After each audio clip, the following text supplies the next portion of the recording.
আসসালামু আলাইকুম। আশানুর বিশ্বাস আপনারা ভালো আছেন। আলহামদুলিল্লাহ আমিও ভালো আছি।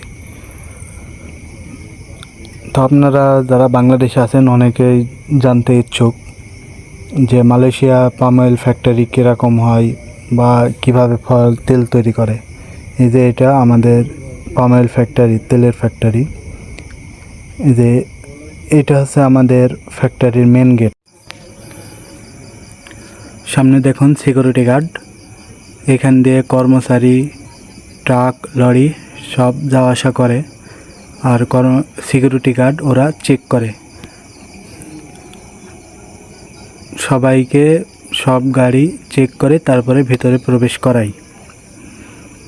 ওই যে সামনে দেখছেন ওটা 3টা তেলের ট্যাঙ্কি, ওখানে এসে তেলগুলো জমা হয়। এদিক দিয়ে আমরা ফ্যাক্টরির দিকে প্রবেশ করি। এই যে এটা আমাদের অফিস।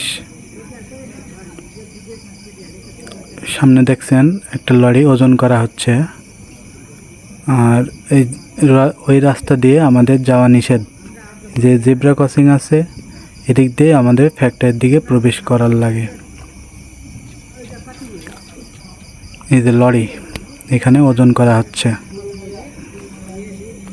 এই যে জেব্রা ক্রসিং, এদিক দিয়ে আমরা ফ্যাক্টরির দিকে যাই, ওই রাস্তায় ওঠা নিষেধ। সামনে দেখছেন আমাদের ফ্যাক্টরি।